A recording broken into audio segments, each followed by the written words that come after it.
important when people are trying to figure out what it is that they want to do with the rest of their life.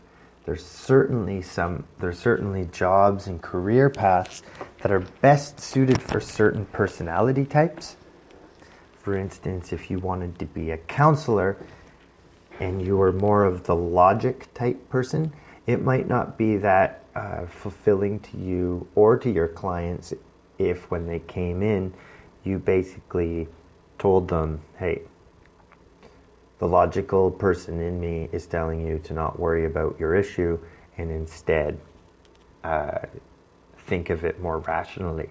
Now that's tough for people to hear, so that might not be the ideal avenue for you.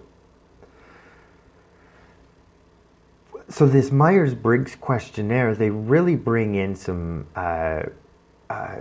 interesting personal questions and are able to give someone an idea, and it ends up being where you fit in within a 16 square grid, to be able to determine where you seek.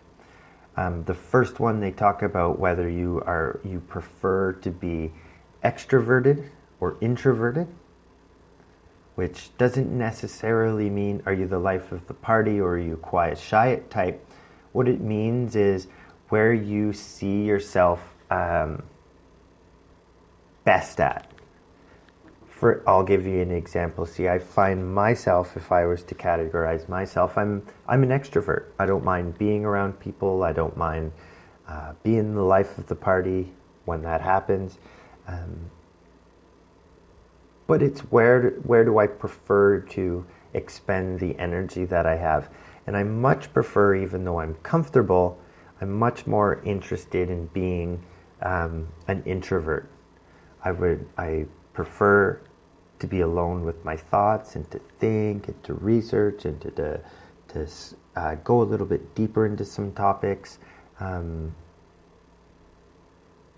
Or even in the case of meeting people, small talk isn't really for me. So being at a gathering and saying, hi, how's the weather, how's your day, what's going on, type questions, I much prefer to get more in depth and know someone or have some substantial information. It goes on, there's another one about being sensing or intuition, thinking and feeling. And so you're able to get quite a bit of a list of what type of personality you prefer.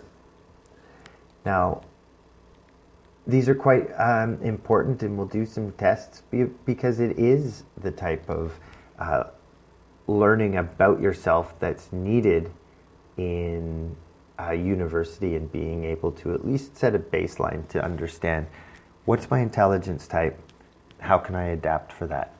What is my learning style and how I can adapt my education for that? The next is the personality type, and it's also important to know why you tend to act a certain way in certain situations, why you might get a little bit more anxious in a certain situation, why you're not able to deal with a roommate issue or a relationship issue that's bothering you, rather than seeing someone who's way more comfortable in that situation. So all of these things take a little bit of a initial understanding in order to be to consider yourself or to consider you being understanding of yourself. And I think that plays into a lot of the university experience, where students don't typically tend to take time to learn about themselves. They think they already know themselves, even though they're going through a lot of changes at that particular age.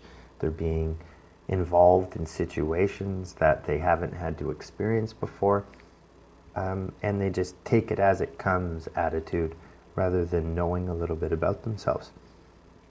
So this is my first stab at this recording. What I wanted to cover was a little bit about the multiple intelligence, a little bit about the learning styles, and a little bit about the personality test. So I hope it works. I accept any feedback, and I look forward to to discussing this on Wednesday. Thank you very much.